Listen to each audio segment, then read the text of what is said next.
Sounds good.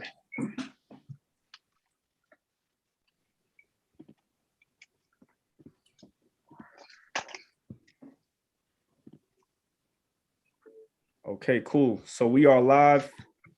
We are officially live. Yes. All right, everybody, welcome. Welcome. This is the HBC Unite segment of Sincerely the Black Man. And tonight we have a very special event. We have a lot of prominent figures in their specific fields. I mean, we have a lot of brothers on tonight that have made a strong and very impressionable footprint and an impactful one in each respective lane that they are in. So I'm going to get, without further ado, I'm going to get into the introductions. And I'm going to start off with the Mr. Thomas Dortch. Now, Thomas Dortch is as you all know, he's a renowned figure in the culture, and he's the founder of 100 Black Men. But Mr. Dortch, why don't you, for those who don't know you, why don't you just give an introduction to everybody? As I tell everybody, I'm a day laborer, but I've been blessed. Of course, I live in Atlanta.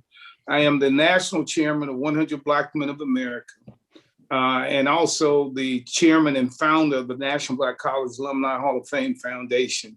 I'm an entrepreneur, 6 businesses, over 300 employees, 14 states. But the biggest thing is my commitment to HBCUs. I know I wouldn't be here and doing the things I've been doing without them. Of course, graduate of the Fort Valley State University, got my master's from AU, now Clark Atlanta University. All of my children went to HBCUs. But the biggest thing is I understand, again, the value and importance of these great institutions. And that's why I continue to make a commitment. And of course, anytime you call me, because you're doing a phenomenal job, and I'm looking to help make the next generation to give the support just as I was given the support when I was growing up. Mr. Dortch, that's much appreciated. And I know you're always available when I call, at least, in advance. Yeah. So I appreciate that. We are going to go to next. This is a good brother of mine. He's actually a board director of HBCU Unite. Brandon Frame, the Black Man Can. Obviously, we talk about this all the time. I love the organization. Why don't you give yourself an introduction to everybody who may not know you? Absolutely. Thank you so much, Brandon Frame, founder of the Black Man Can. Just really honored to be here amongst Kings. I've been able to work in some capacity with everybody here. Mr. Dortch is not formally. I did some stuff when I was working at Aetna with Floyd Green. Yes. Yes.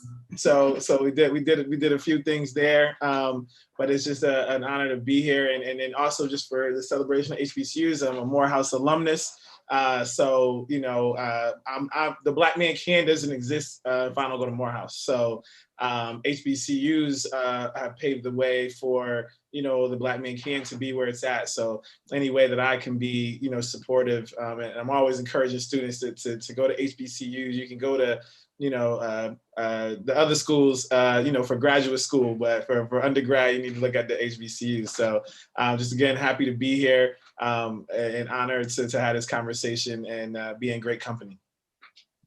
Indeed. So this next brother, I came across his page, and he was extremely impactful, and he caught my attention immediately the moment I saw him actually teaching valuable lessons to his son about financial literacy. And so, Kyron, why don't you give everybody an introduction of who you are and a little bit of background about yourself? Yes, sir. My name is Kyron Gibson. Go by King Kyron on Instagram. My son's name is King of Kyron. And I'm just how can I say this, successful screw up. So, I didn't value, the financial literacy like that. I was never taught it. So, I'm trying to, backpedal and break my generational curses and my family generational curses, teaching my son and whoever follows along with us, best-selling author. We have an app teaching financial literacy. These kids on tablets all day. We got it on flash. We got the flashcard app on their tablets and cell phones so they can do something that's worth meaning later on down in life. So, we just trying to change the narrative for our people. And the guy, I didn't go to HBCU, and I didn't realize how how important it was, you know, how impactful it was until I got to college and was going to homecomings and seeing how everybody wrote, like, just ride together, you know, the love and, you know, how important it is. So now I'm an advocate to tell people from a guy that did not go to HBCU, like, it's all love, go, go. Indeed. Now I'm gonna keep it on that same theme, theme of very, renowned, I would say, even in that category of just someone who's actually the right example of, exuding what fatherhood should look like, especially for the Black man. So, last but not least on the panel, Sean Williams, the dad gang. The brother was literally hustling to get these strollers ready to hand them out, and he still showed up, and he has so much going on. So Sean, thank you so much for joining us. Why don't you give everybody an introduction of who you are? Oh, for sure. Well, thank you for having me. Again, Sean Williams. I am the founder of the Dad Gang, as well as our nonprofit, Random Acts of Dadness Incorporated. And yeah, man, we just out here to change the narrative around Black fatherhood. A few years back, I got a backhanded compliment, which implied that I wasn't an active dad.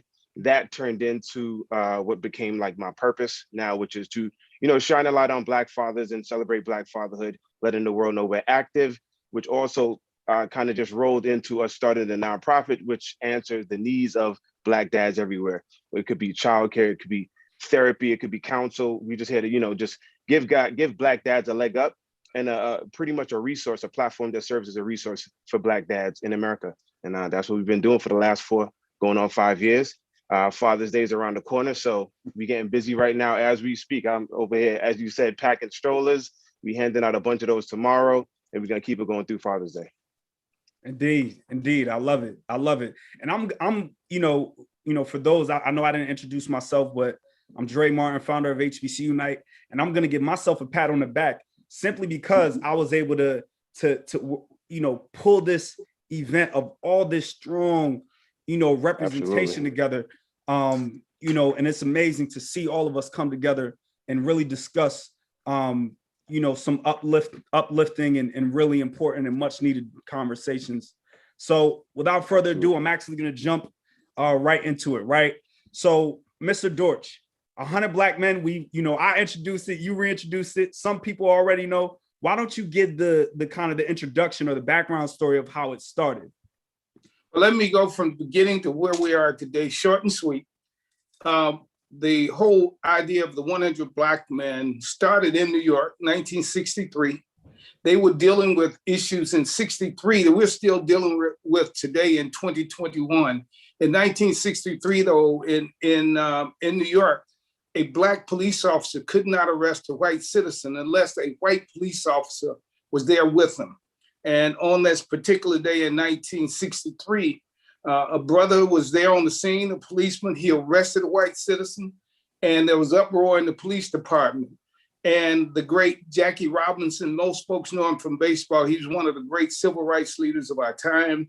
He, David Dinkins, who was the borough's president, who became the first Black mayor of New York, Edison Wingate, but it was a total, Basil Patterson, it was a total of 100 Black men who came together.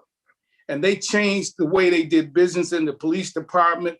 They kept dealing with issues in the city of New York. And so at the end of that year, they have been so successful, they met to decide whether they would stay together or whether they would just disband. And they decided unanimously to stay together. And so the question came, what should we call ourselves? And David Dinkins said, we will call ourselves who we are, 100 Black men. They created 100 Black Men Incorporated, 1963.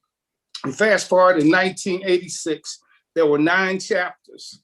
I was one of the founders of the Atlanta chapter, and all of us came together and created a national organization with 9 chapters. Today, I have 103 chapters.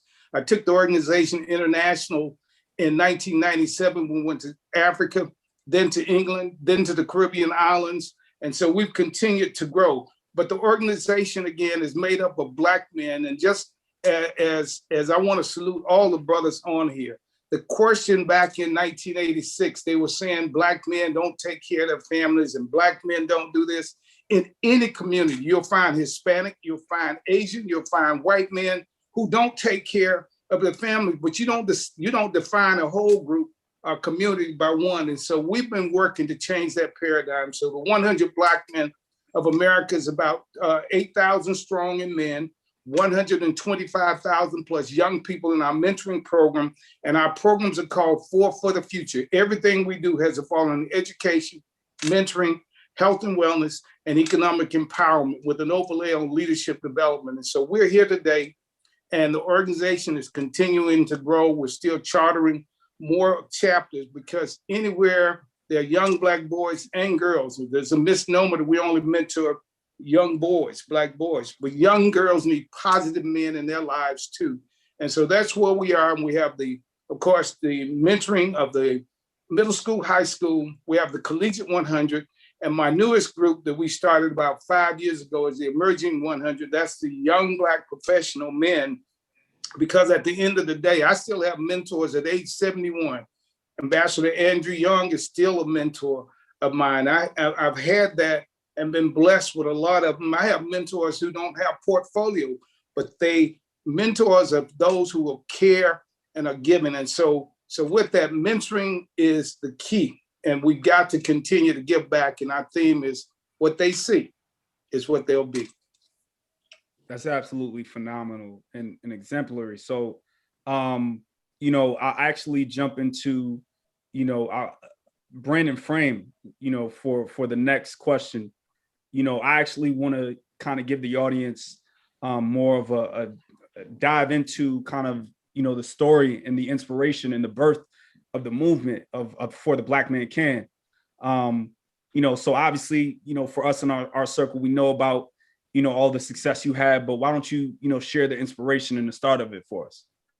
Well, first, I just want to allude to just how important this work is. This work, we Brother Doris just said, in the 1960s, right, fighting for the same issues and talking about the same things, right? And it also just goes to show that, we all have to do our part in our little part of the world. But at the same time, when we connect the islands of success, as I like to call them, we can create the collective and sustainable change. So I wanted to highlight that. But the Black Man Can, one of my favorite scholars, and then the quote that I like to live by is, once you make an observation, you have an obligation. And so I think that even is very clear to what everybody in the work that everybody's doing. I made an observation that Black men and boys need to see positive images of themselves and need to have their stories told.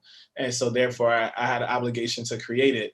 And so starting from being at Morehouse and being around my fellow Morehouse brothers and just hearing people's hopes and dreams, but everybody coming from Morehouse is like a microcosm of Black men in America. You meet every single type of brother, whether he grew up wealthy, grew up in the streets, went to private school, went to public school. Like Morehouse, you get everything. And it's like, wow, like look at all of us, here, pursuing excellence with impeccable effort. Simultaneously, I started a mentoring program on the east side of Atlanta at Charles R. Drew Charter School. And then that's where I was like taking the boys, it's a mentoring program. We're bringing the boys to Morehouse and coming on campus, playing video games, playing basketball, but also giving them the history and whatnot. And like many communities, if you live on one side of the city, you don't always go to the other side of the city. So Drew is on the east side, and unless it's on the east side, it doesn't mean you go to the west side. So a lot of kids hadn't been to the MLK Museum. They don't come over to Morehouse because that's two different areas. They don't always get along, right? That's just sometimes the nature of our communities. But afterwards, after Morehouse, that visit, we did a little debrief. And a young man said, I actually know how did it go? And he said, the only other place, his words, the only other place that I could picture that's like Morehouse is prison. And I asked him, what he mean? And he said, well, I don't know another place where I will find 3,000 Black men in one place at one time. Right. And this is a fifth grader. And it's like a really profound thought that you hear as a fifth grader. That's the thought that he had in terms of his experience. One of his experiences, like, this is great, but the only other place that this would exist is prison. So again, that leads into the work. So in 2010, I started a blog, and the blog has grown into a nonprofit. It's grown into digital media, platform. It's grown into a lifestyle brand. And so we'll just continue to make sure that we celebrate, educate, and inspire. We create and amplify the stories and the voices of Black men and boys. And we do that through different events, through social media and whatnot. And it's just been a wonderful journey. Learned so many different things along the way. But I think what's most important is because of this, I've actually connected with every single person here is pretty much through the Black Man Can, right? Like I know that's how we met, is because of starting the Black Man Can. So that's probably been one of the best parts, is the amount of brothers that I've been able to connect with, do work with, shoot content with, party with, because of starting that. And so, and I'm gonna just continue to push forward on our mission and vision, because so many great things have come from it. Absolutely. Absolutely. And that's, again, another, amazing story that's very inspirational, and it's much needed. So, all the work you do, Brandon, is, we're going to give you your flowers, obviously, today and forever. And, just give you, much appreciation for everything you do. So, so the next question we'll jump into is actually for Kyron. Kyron, you're actually, busy doing a lot of things yourself too, right? Like, you guys, you have an app, but you also created something with King, right? Like, so I want you to talk a little bit about the moments that led up to the idea of the Generational Building Wealth Activity Book, or the Wealth Builders Activity Book, because I know that that's something that has been pivotal to your success, and even just, with everything great that you're doing. So why don't you talk a little bit about that? Yeah. With all the videos, me and my son, me teaching him to go viral, the backstory of all that is I didn't do that for attention. I didn't do that for that. I did that for my son to know if something ever happened to me, because I was still dipping and dabbling in the streets at the time. Something happened to me, you can go back to Instagram and say, okay, my daddy loved me. He used to do this with me. He's there with me. So, when COVID hit, it made me sit down. I couldn't, we couldn't be in the streets like that. You're going to get sick. You got to stay in the house. And I told myself, seeing a friend go through a situation that, I'm done with it. I'd be damned if my son ever visit me behind bars, ever. So I stopped. And I read Malcolm X's autobiography, man, and it changed my life to see, with these schools, they never all they told us about Malcolm was he was militant. They never told, I never got told that Malcolm went to prison for 6 years and became one of the greatest figures of all time. I'm not even gonna say black, I'm all time period. So that just gave me a spark. And I said, Malcolm sat there and caught stigmatism in his eye from reading all the books in the whole prison. So, that just inspired me. I started reading. And I said, okay, but I don't want to read, just little, fairy tale stories or killing stories or little war stories. I want to read something that's going to be instrumental for my son and myself and anybody around me that hears me speak. So, I started going into, what are we not successful in, supposedly in this world? What they don't teach us is to survive, economics. They don't teach us that. So I just did my little studying and Googling and researching however I could and asking questions. I took my, my thinking I know everything mindset, threw it out the window and just made a whole new me. I just reprogrammed my whole self. And I just learned everything I could. And, as videos went viral, got successful, so many people ask me, where do you learn this? Where do you learn this? Where do you learn this? And it just gave me the idea, well, if I did this with my son, why can I not teach other Black kids or any child, anybody, period? It's adults that doesn't know that banks are made or make money off interest. People don't even know that they want you to take 30 years on your house payments. They want you to miss payments. People don't understand that. And then, every time you talk to most Blacks, we want to be cheap, and if we don't want to do a 10-year plan on a house or pay the car off, we'd rather go the longest way, and that's how they're killing us. And I don't want my son to sit here and he's 18, I throw him out to this world where you got Donald Trump and these people like this that's raising their kids to own. I'm not going to tell my son go work at McDonald's. I'm not going to give him a pat on the back, but I'm trying to teach my son to be a boss, an owner, and put money in his family's pockets and other people's pockets and aspire, live with a purpose. And that's what this came to me, man. And I'm just trying to change everything I've done in my past, all my wrongs, and do right and inspire whoever I can that listens to me and make these books and keep going and collab with other, men in our world and women of our color and keep trying to succeed and do everything they say we cannot do. So that's my whole story. Absolutely. Nah, and that's amazing, man. And you definitely, that work is so important, right? Like being that prime example and being the right role model for your son, because it's actually showing he's brilliant. So, actually, of course, speaking of fathers, right, I want to jump into now the next question for the brother Sean Williams. Sean, the story behind the Dad Gang is incredible. I want you to talk a little bit about that. And then also, when did you realize that it was an impactful movement? All right, cool. Yeah. So in 2016, I have my second child. My oldest, I had her when I was really young, fresh out of college. Didn't know what I was doing fatherhood wise. Not stable. So it was tough at first, but I really enjoyed being a dad. My dad and I weren't that close. So once I had kids, I knew that I would be very active, if not, incredibly active, because I knew I was missing something.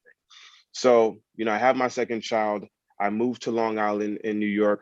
I live in a predominantly white neighborhood, and this woman, an older white woman, stopped me and she said, it's good to see that you stuck around. In that moment, my hat was backwards, and I think, probably had on some Jordans or whatnot. And I don't think she saw me. For her to even ask if it was my child, I just realized that even with a baby strapped onto me, her asking me if it was my kid, it said to her I wasn't the dad. You know what I mean? Like it's got to be a sister or whatnot. So when I said it was my child, her response was, "Oh, nice. It's so good to see that you stuck around for that," which is incredibly offensive. To say to a dad holding his baby, "You stuck around," it was jaw dropping. Now this is 2016, so at that moment I'm thinking, no one ever gave me a compliment like that. I would get stares, and I would see them, like, being in a predominantly white neighborhood. I would see that they're looking at me like, wow, okay, there's this black guy and he's really active with his daughter. It's a sight to see for them.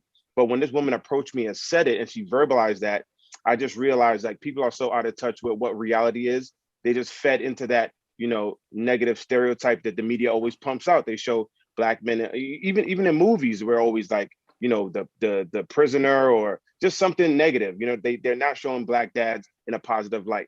So after receiving that underhanded compliment, I come back. Most of my friends are also young dads, and I'm like, "Yo, are you guys getting the stares and compliments too?" And we were all getting the stares. We're all getting the compliments, the little side eyes, because we're being active dads. And the light bulb just went off on my head, because I said something needs to change. It was offensive to me, so something needs to change.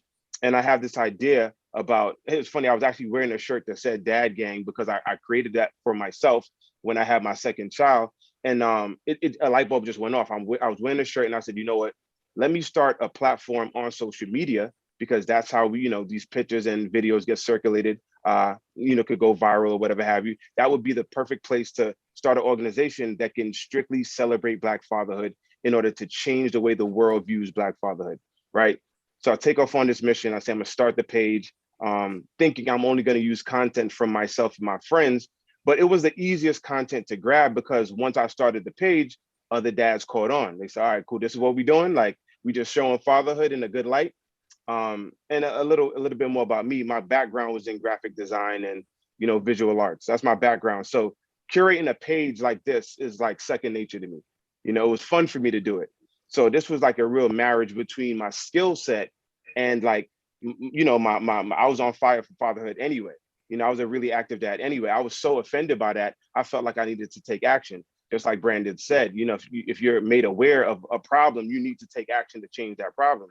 So, I create this page and I start pumping out the content. I start circulating the content. Brothers are picking up the hashtag, brothers are tagging me. And within about a year, it took about a year for us to do our first actual live event. And at our first live event, 100 dads showed up with their kids. At that moment, I said, okay, we got something here. And it's not just about changing the narrative. The young dads needed to get together and needed to bond with each other. So now I'm over here trying to tackle two things at the same time, but it works together. I'm trying to change the narrative on how, the world perceives us, but also heal dads and, like, give us a space for us to be open, for us to, share our experiences and just level our own dad game up. And that's really what happened over the last, like, few years. It was a marriage between the two. And it really took up so much of my time that all the other work that I was doing on the creative side, it kind of just faded to the side, because this is purpose work. I realized the impact that it was having on not just our ethnic counterparts, but also on our community. A lot of DMs that I would get, a lot of people would say, like, dang, they never saw, and these are from our own brothers and sisters. They never saw how active we really were, because they're also, consuming what the media is putting out, which was the fact that, Black dads weren't active. And And that's really just what it's been. That's how it started. And we've just been, you know, the organization has expanded as the need grows, as we realize the need, like, you know, we're giving out strollers tomorrow. That happened because we did a strolling with the homies event where we told dads we're gonna go for a walk with our kids. We want you guys to show up. Over 100 dads showed up.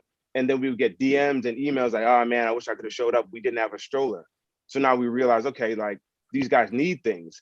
So now we start the nonprofit and we start accepting donations. Now we're gonna, you know, supply strollers for dads in need. If they needed, you know, therapy, if they needed counsel, we want to be a resource so we can supply those things too. And yeah, that's pretty much how the you know, the mission started. And it took up so much of my time, and I felt so, you know, so empowered by what I was doing that everything else had to fade to the side. And this is what I do full time. Absolutely. And I just want to say, I'm proud of you, man. I think we connected a while ago at a Google event, right? Yep.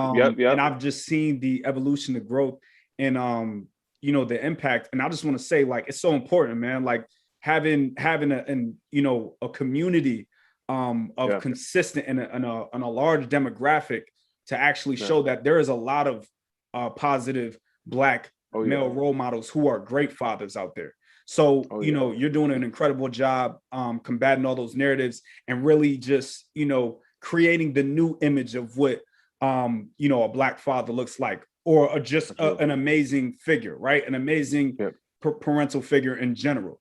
So I just want to give you your flowers for that. So appreciate it. Yeah, no doubt. So the next question I want to jump into, I want to go back to Mr. Dortch.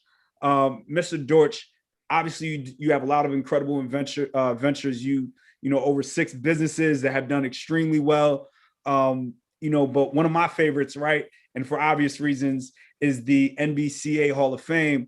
You know, I actually wanted you to talk a little bit more about that, and then talk about the impact that had on the HBCU community. Oh, definitely.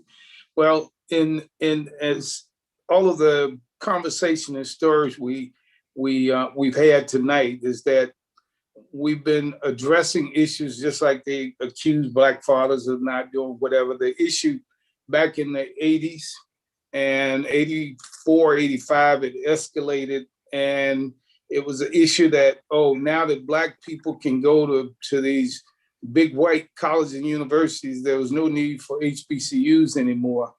And we knew all along that that was a lie. It was misinformation. And so what we decided to do was, rather than go on the defensive all the time, we decided, and this was several of us who were with the alumni associations of historical Black colleges and universities.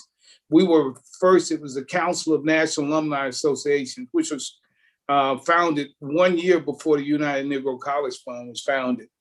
And we were working, and so I brought a proposal back to do this Hall of Fame, the National Black College Alumni Hall of Fame Foundation Incorporated. And folks said good, but then, you know, when you're in meetings and you leave, folks kind of vanish and somebody's got to get the job done. So I took it upon myself to work with the Southern Education Foundation and others, and we started the Hall of Fame. The purpose of the Hall of Fame was to celebrate first the accomplishments of HBCU graduates, because people didn't know all of the greatness, and we had to educate ourselves and our community. The other was to train and highlight all of this phenomenal talent of our students on our campuses. And then the other was to also work with our administrators and others to work together hand in hand in the alumni associations. For example, people didn't know that Dr. Samuel Myers worked on the atomic bomb. He was a graduate of Fisk University, but people didn't know the work he had done. Leontine Price and Nancy Wilson were graduates of HBCUs. And the list goes on, whether you're in science, whatever area. We saw Hidden Figures at one point, but that was about HBCU grads who helped to get, again, us from the earth to the moon and back. We have been phenomenal over and over and over the decades. And so what we said, let's just highlight the greatness of these individuals, not talk about, well, you're wrong and we're right. And so the other thing with this is that HBCUs have done so much with so little. If we had had the funding that many of these big universities had, who knows where we would be. And so we have worked. And then the other part of that is to get our alumni to understand we have a responsibility, because we have to take some of the blame ourselves that we have not invested back in our institutions the way that we should have. My children had great invites to and free rides to go to a number of colleges, but I told them, if you use my money, you're going to an HBCU. My oldest daughter went to Spelman. My next oldest daughter was at Clark. Then my next oldest, my son, went to Fort Valley. Then my next went to Fort Valley. And my last, Trey, went to Florida A&M University. And they have done quite well. And then they went on to graduate schools after that. But the reason we again continue to do this, the Hall of Fame weekend and all, we highlight what our institutions have done, what our alumni are doing. So we have now increased the awareness, first educating our own people, educating communities at large. And if you look at what's going on now, and I know you see it, Dre, now all of a sudden HBCUs are popular because of what we're going through now. But what we're saying is we've got to take the flow now, but we've got to be prepared for the future. We don't want a handout, and it's got to be sustainable. And so with all of that, when you got great institutions, for example, and I commend my brothers who went to, for example, most folks don't know, the Morehouse and Spelman started in the basement of Atlanta University. Atlanta University is one of the most phenomenal institutions, but they're all, again, a part of the whole family. At one point, Fort Valley State University sent more of its graduates to medical school than any other college or university in the University of Georgia system. That included University of Georgia, Georgia State, all of these institutions. But all of our institutions have been phenomenal. So that's been the educational part. We've given out millions in scholarships to students. We continue to host, for example, the competition Black College Queens. We don't do swimsuits. That doesn't tell you anything about the beauty of our beautiful Black women. We look at the intellectual side. We look at their talents, and we look at their philosophies and commitment. We've done that at this point for 35 years. It'll be 36 years coming. We have a sanctioned, NCAA sanctioned golf tournament that's going on for 34 years with our colleges, because we see that as important. We have positive images. We've been doing all of these things, and what the important thing is, we salute the past. That's why Andrew Young and all of them are involved. We work to understand the present and prepare for the future. But most folks don't know, for example, in the civil rights movement, and I'll bring it short, the Freedom Riders, mainly, majority of them came from historical Black colleges and universities. If you look at the civil rights movement, Dr. King, Morehouse, Ambassador Andrew Young came from Howard and Dillard. John Lewis from Knoxville College. You look at, again, Reverend Joseph Lowry. He came from, I forget which college in Tennessee, but down the line, their HBCUs were the important part, and these individuals were in their 20s when they made the impact on the world. So we have to continue to work, because I was SGA president in 1971, 72 at Fort Valley. My goal was to register students to vote. I registered 96% of all the students on my campus. At that time, they had only one African-American elected official in that city. By the time we finished, the majority of the city council, the majority of the county commission, the utilities commission were African-American, and we made a pact. None of our students were going to run for office. We were there to support our community. The city was 58% African-American. So you changed the paradigm, but students were there on the forefront. And today, I have to salute our young leaders from all over, Dre, and I have to put this in. Stacy did a great job, but people have not given credit to the leadership from all of our young brothers and sisters who were on HBCU campuses, who worked in communities. The success of the elections from last year and the runoff was about coalitions, the Divine Nine, NAACP, SCLC, student leaders, all did a phenomenal job for us to be where we are. So no one person helped us have our success, but what was so encouraging is to see the rejuvenation on our Black college campuses, Right. Where SNCC and all of them were founded, to see this now. So, but the Hall of Fame continues to push that. We're financing those kinds of efforts. We provided money to help our young people on Black college campuses have food during COVID. Those who couldn't get home, we provided plane tickets for them to get home because they didn't have the money to get home. But at the end of the day, if I had to do it all over again, I will still go to HBCUs. I would still push them, and all my children would go to HBCUs because they still continue to be relevant and still continue to do the job. Absolutely. Absolutely. And this is another reason why the Hall of Fame, the brands and the spaces that you've created are so important. And I want to thank you for everything that you've done. Right. So let's jump into the next question for Brother Brandon Frame. Now, the Black Man Can, obviously a phenomenal job that you've done with it. You've explained a little bit about that, but you're also the director of social and emotional learning at the Urban Assembly, right?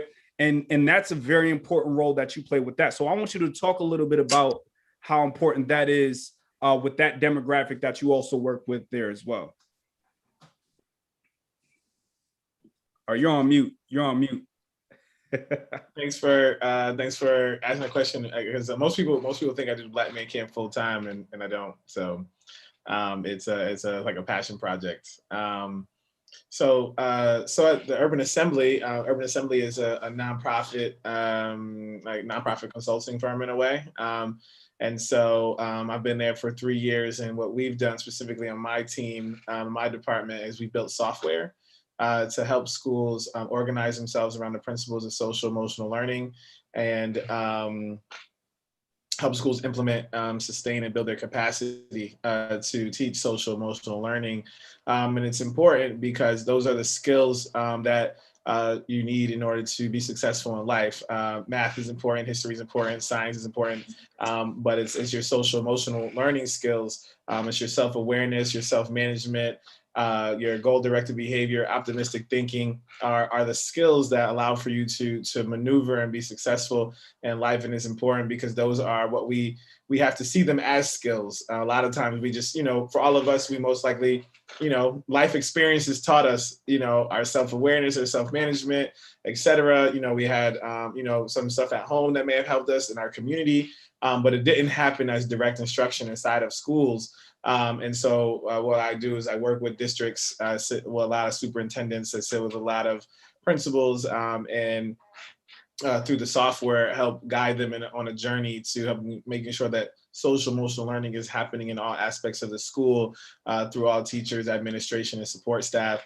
And again, when we're thinking about like equity, students having universal access to social emotional learning skills is essential for them to be able to do that, and making sure that everybody's on board. It's kind of like, I guess an example that I will give is like buildings.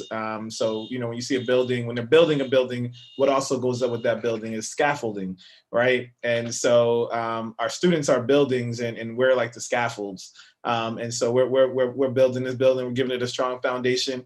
But at some point, that scaffolding is going to come down. That building has to stand tall, right? As all three of the other gentlemen, they're all fathers, so they know what that is. Like, you're trying to build the capacity of your child so that at some point, guess what? Your child, your son or your daughter is going to leave and go out in the world, right? And so we're the scaffolding, but that scaffolding has to come down so then that child can stand tall and talented, and maneuver the world, because it's a very complex society that we live in. And so I think that, it's important to lead that work and do that work. And I'm excited, as I get to travel around the country and help districts and schools do that, and implement and build their capacity, and also be able to sustain the work over time.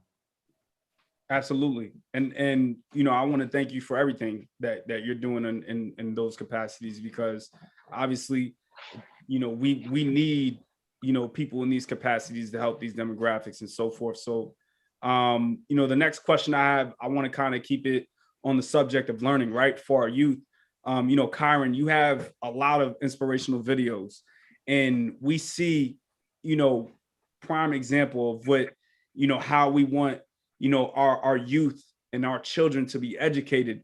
And I just want to give you your flowers and tip my hat off to you for everything that you're doing with those videos, right? So why don't you, you know, why don't you talk a little bit about some of the evolution of those videos and essentially how impactful they were, and you know, how it's been for King and how it's been for his development. I appreciate that, man. I appreciate that. Honestly, it's crazy, you know, it's my child, but just seeing, you know, how it's really helped with us studying when we study. And also to see the ignorance also, you know, seeing a black man do that. You know, I've gotten, you know, like my man Sean said, he's gotten, you know, little, you know, undermeaning compliments. You know, I've been told, you know, is that all he does? Does he ever get free time? Think about it like this. Our kids go to school 8 hours a day. From most oppressors, our oppressors, and I'm just gonna keep it honest, they go 8 hours a day learning from them and learning stuff that's not even gonna be valuable if you want to be honest. I'll spend time with my child. You know what I'm saying? It's crazy seeing my son be able to say big words. You know, he just turned 9. You know, just seeing him be able to talk and say so prideship, so spell it easy. I'm just teaching him so it'll be easy when he gets older. So he can have these talks. He's learning how to converse and how to talk and how to understand and know what he needs and what's the importance of being a family man, a leader, all those things and the above. You know, the world, you know, embracing it was cool, but it's so much bigger than that. You know, like I said, I don't care about the attention. It's about the impact. And my whole thing, like my thing is, like I tell King, like you got to be a leader, big dog. You know, women, they can wait. And he's 9, but I tell him because I don't know when I'm gonna leave this earth. That's what people need to understand. We don't know when we're gonna leave this earth, so you gotta leave the impact while you're here. And that's what my son, like I tell him, you know, you got your book now, but we don't stop. That's one thing, but we don't stop. We gotta keep going, big dog. You know what I'm saying? That's how I talk to him. Like, we gotta keep going. You gotta keep going. You gotta keep going. You gotta keep going. And you know, like his thing is, you know, King Allen got his mind so advanced of thinking outside the box. Now he wants to start his own businesses, you know, on his own. He knows what an LLC is. He knows how to start it. He's only 9 years old. So, you know, I can only imagine if we get all our children like that. Every black child should know how to start a business by the age of 13. Think about it. Be a boss. You know, we got to change the narrative, and they got to hear us and see us. And that's why, you know, my story is kind of different to where I can hit my boys that's in the streets and thinking this is all they can do. Even though what you're doing in the streets, that's business. So put that mind in something else. Imagine what you can do. Well, you ain't got to look over your shoulder every day, wondering if somebody's going to get you or not.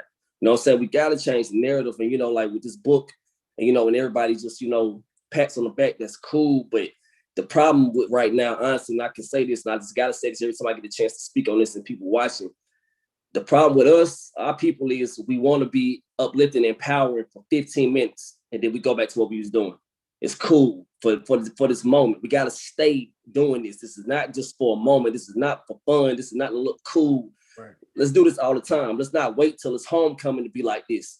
Let's not wait till somebody's funeral in the community to want to stick together. We stay like this all the time, man. They will go crazy, and that's what they want. And we got to sit here and learn how to, like what we're doing right now, do this all the time, not just on a holiday, not just Juneteenth. If we do this every month, every day, every year, man, we will be unstoppable. and they gonna feel that. And that's what we gotta keep doing. And that's what I'm trying to do with my end of this race. All of us have our own separate pieces of this race. And that's what I'm trying to do on my end, to get these books into school systems if I can possibly, and keep it going. So absolutely, man. And I appreciate that, right? And again, I'll reiterate, like, you know, that you know, positive male role model figure is so important, and you are, you know, a prime example of how you should exude that. And I appreciate your messages all the time. And I want to stick on the topic of fatherhood, right? Of how to exude and how to parent and be positive. So Sean, you know, the Dad Gang obviously become a renowned success, a phenomenon. You can turn on the news and see it, right? But I want you to talk about, you know, some of the core principles and values that you kind of learned or created with organizing the Dad Gang that you exude in your everyday life with your own, children? I want you to talk a little bit about that and how that kind of correlates with each other. Well, so I have 3 kids, and one of the things that my mom actually emulating her and understanding, because I also have 2 siblings. I have 2 older sisters, and I was the youngest. Now I have 2 older daughters, and my son is the youngest. But just with like understanding who they are as people and parenting them very specifically, I'm very intentional on how I parent my children because they're very different. My son is very hands-on. He's a visual learner. My daughter is also very creative, but she's a lot different from he is. So just understanding how to like parent each kid, and be intentional with also my time and how I bond with them. After starting the Dad Gang, there was so many different parenting styles.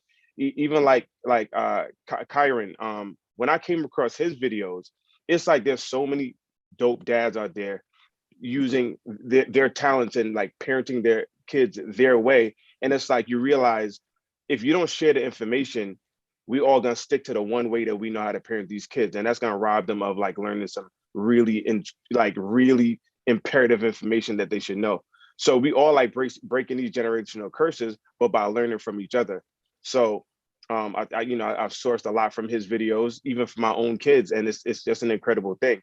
But I think one of the most things that we like to do with the Dad Gang is it has to uplift, it has to encourage, and it has to make an impact. If it's not encouraging, if it's not making an impact, it's like we don't even do it. It doesn't make sense. We've gotten a lot of suggestions as to like different events we could throw.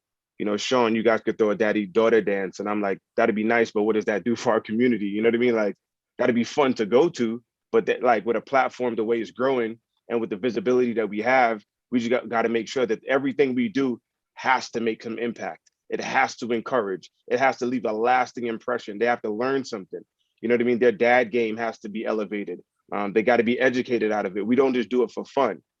So as the organization grows and the needs grows, we'll answer to those needs, but we all about encouraging. We're all about celebrating. We don't down. Now, there are deadbeat dads that does exist. There are fathers that are not present. That does exist. But we're not here to down them. There's so many different scenarios that got these guys in a position. I specifically made sure that we don't come on there and say, part of my language, but F deadbeat dads. Like, we don't know the scenario. So everything that we put out, every piece of content, every event we do, is always going to be from the position of a positive light. If there is a deadbeat dad and he comes across our page, our goal is to encourage him, not to down him, not to say what are you doing? Like you can't be around this. It's to let him see what it is to be a good dad or a dope dad. So, it's about the encouragement. It's about empowering. It's about breaking those generational curses. And the thing is, what we're doing now, this is what our sons are going to do. You know what I mean? Like it's a revolving door. Everything we do now, if we don't show them the fun that we're having, they're not going to approach it like it was fun. When I became a dad, the only reason, I'm a good guy. I didn't know what I was doing though. My dad and I weren't that close, and I didn't really see it. And I'm in a frat too. I got a lot of my inspiration, or how I became a man, and the things I've emulated was because of the alumni I had. And thank God for the frat. And I didn't go to HBCU. I went to SUNY or Westbury, right? But joining a Black frat, you already know we done toured the nation. I've been to everywhere. I've been to Clark. I've been everywhere. You know what I'm saying? I've been to Morehouse. I've been all over meeting my bros from everywhere. And these guys, like, it literally taught me what to do. It showed me a prime example of how to be an adult, how to, I learned financial literacy from looking at my alumni and seeing how they move. So now it trickles down into how I train my son, just understanding it's a revolving door, and they need something to emulate. Even the young men that don't have dads, they're still looking at us because we're so, the Dad Gang has gotten so popular, right? That they're looking at it like, all right, so this is a new image of, like, I can be an incredible dad. I could learn financial literacy. I could talk like Kyron and still have my hat backwards and still have tattoos, or like, it really doesn't matter what you look like. It's really what's inside and what you're willing to put out, what you're learning from those that are coming before you. So as I've said, our pillars and the things we're standing on is always to uplift, always to celebrate, always keep everything we're doing from a positive light, because that's really how we're going to change everything else. Absolutely.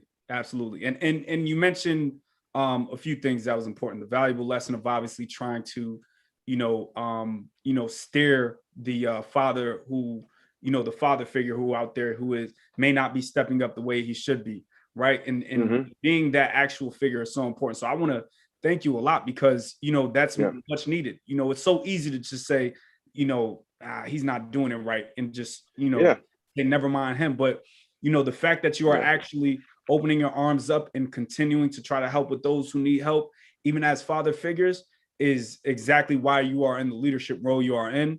And I just want to thank you so much. But you also said something very important, right? You got the frat brothers. You said you've been to Clark. You said you've been to Morehouse, which brings me to my last question for the whole panel. And then Kyron, you into this too, right? Now, for the spirit of HBCU Unite, I actually want to talk about everybody's favorite HBCU experience. Now, Mr. Dortch, Brandon, obviously y'all have probably a lot more experiences you can speak to. So, whether it be homecoming or whatever it is, but I want to go around the panel and actually hear, everyone's most memorable experience at an HBCU, whether it been a homecoming visit, whatever it is. Mr. Dortch.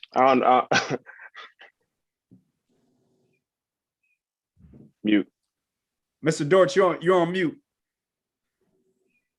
I want to start, let me get in that, but I wanted to say to Kyron, I meant to say before, I saw his video that went viral months ago, and I sent it all over the country to so many people because I was so impressed. And I wanted to say to everybody, in case I didn't get a chance to, for all of the programs that all of the brothers on this call, as Dre knows, if he calls me, I'm going to be there. I'd love for an opportunity to connect, to make sure my chapters connect, to find out ways I can be supportive of what you're doing. Because again, I'm the elder in the village on this call, but I got to where I am because the elders in my village rolled it out for me. So I just want to put that out. And Dre, feel free to share any of my information and any way I can be supportive and help with what's going on. This is good stuff. And we don't have to reinvent the wheel. We have to support what's out there. So I want to say to all of you, count me in to support whatever you're doing. I have my own foundation with the 100. We do partnerships because if we don't work together, we're not going to get to where we need to be. So I wanted to put that out first. I guess my most memorable experience, really, I was in school back during the end of back when the Vietnam War was live. And the one thing that impressed me on campus was that they had this big demonstration where the upperclassmen, and I have to give credit to them, they looked out for us young folks. They said, now we're going to do X, Y, and Z. We had meetings, but they tell us you can't go in because we're not going to have you sent home as a freshman. But I do remember one situation that impressed me to do more work because this was time of real activism. And so there was a decision on campus that they were going to go into the dining room because everybody complained about the food. And so the upperclassmen went in, they had changed, they took over the dining hall and they had a list of demands. But I remember that one time there was a football player, he was almost 400 pounds, and the coach named him Crying Shame because he asked him, how many push-ups can you do? And Shame said 1, and the coach thought he was joking, and Shame couldn't do but 1 push-up. But they had the strategy the night before and said, when we go in, we're not going to touch food and they're going to have demands. So Crying Shame, as soon as they got inside, went straight to the kitchen and got all the food he wanted. And nobody's going to challenge an almost 400-pound football player, offensive lineman. But what we got out of that, the lesson for me as a freshman, that the school gave in to all of the demands of those student leaders. And part of that demand was that there would be no repercussions to the students who demonstrated because they were taught that. And that was a lesson I learned from the upperclassmen about how you change the paradigm and how you affect change. And I took that from the campus, even though I saw that in my hometown, my father knows, even though we were only 10% in little old Toccoa, Georgia, because they worked together, they changed. And whoever the Black leadership group endorsed, that's who usually won. But the thing for me, one of my most memorable, we had great time. beating up on Morehouse and beating up on all these other schools. Because back in my day, Fort Valley had the stick for football. We sent several to the pros, but that was the memorable part, was watching the students, leaders, and seeing how you affect change. And so I remember that to this day, and crying shame was a crying shame, but they got things done. Right. Well, that's an interesting story. That's definitely that's definitely a good one. And so I guess the next story I want to hear from is Brennan. And Brennan, you can give it real brief. Why don't you tell your favorite HBCU story? Obviously, Morehouse man. Let's hear about it.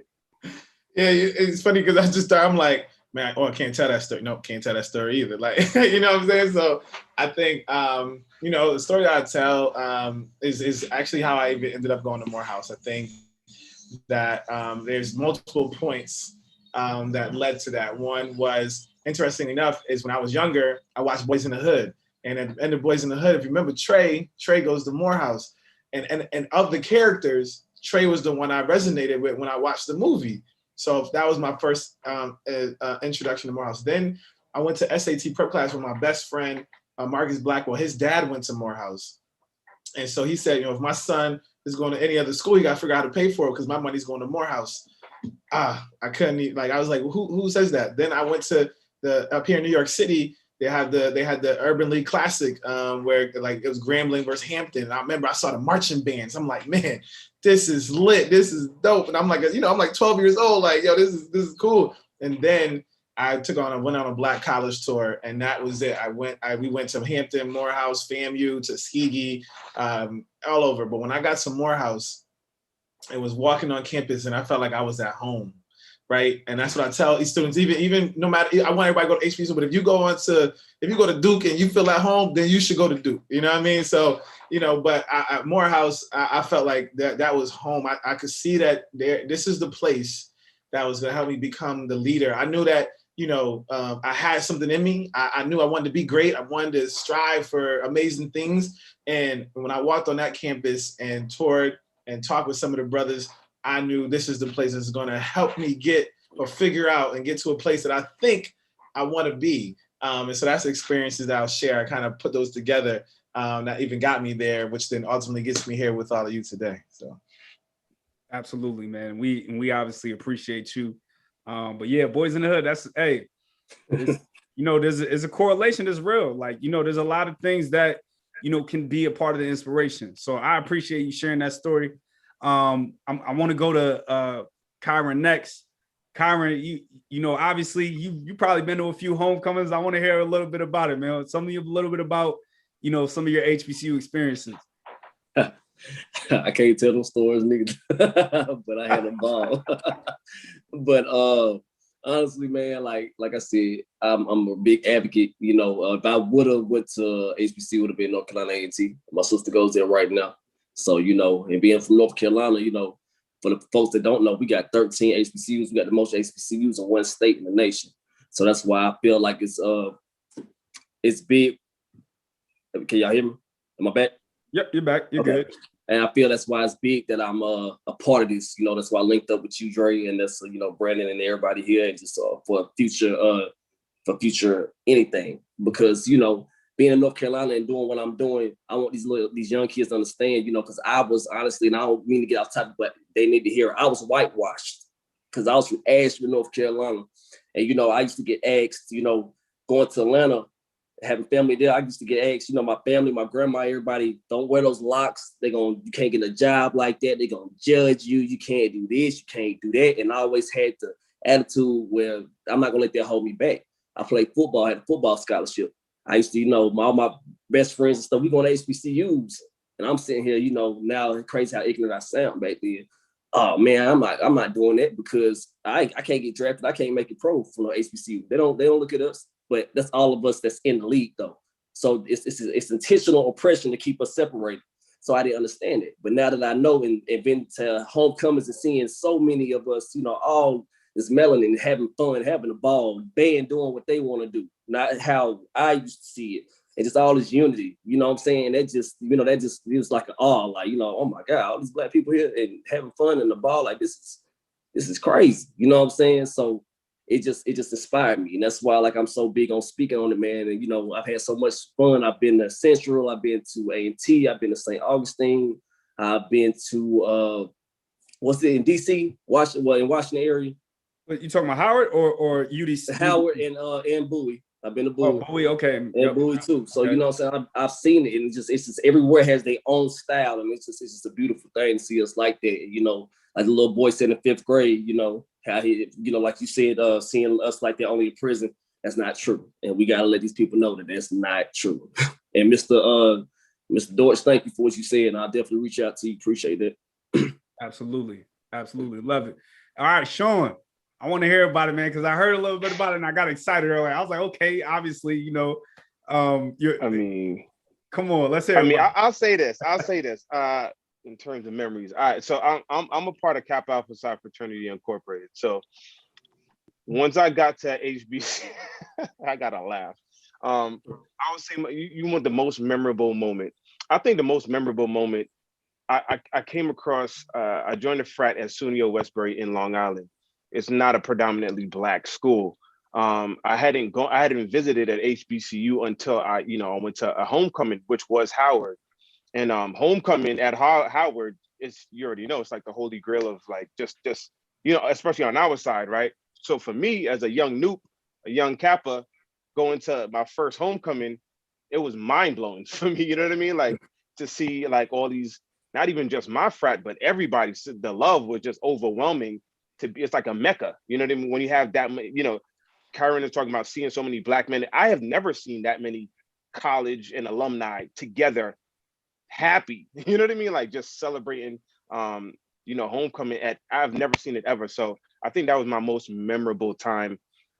Period. I mean, after that, as a young Kappa, we done went everywhere as a Black Greek organization. We done went to every school after that, and it was more of the same, but still, it never lost it's never lost its shine. You know what I mean? None of that ever got lost on me because it was just an incredible energy, incredible love. Each and every time you get to an HBCU, especially when you're a part of a Black Greek organization, that's just your ticket into everything. So all of my experiences were phenomenal. I've met lifelong friends going to HBCUs just for the sake of being in the frat. But even if you're not in the frat, once you visit, you know what time it is, because that's a different type of energy. Being Black in America, you feel when you're a minority. So when you are the majority, you feel it as well. So yeah, sanctuary, right? It was a good feeling. Absolutely. Yeah. Absolutely. Yeah. Well, all right. Well, there you have it. Sincerely, the Black man. I mean, I just love this conversation because obviously you have, a variety of different perspectives, backgrounds, but one common goal. Appreciate all of you brothers joining. We'll definitely connect a lot of the dots when we need to. But to everybody out there that's watching this, thank you for joining us. The message we want to just show is that obviously there's positive Black male role model reinforcement, representation, and that's how we're going to continue to roll. So thank you everybody for joining us. Thank you for having us. Appreciate it. Kyron, I got to connect with you. Thomas, you as well.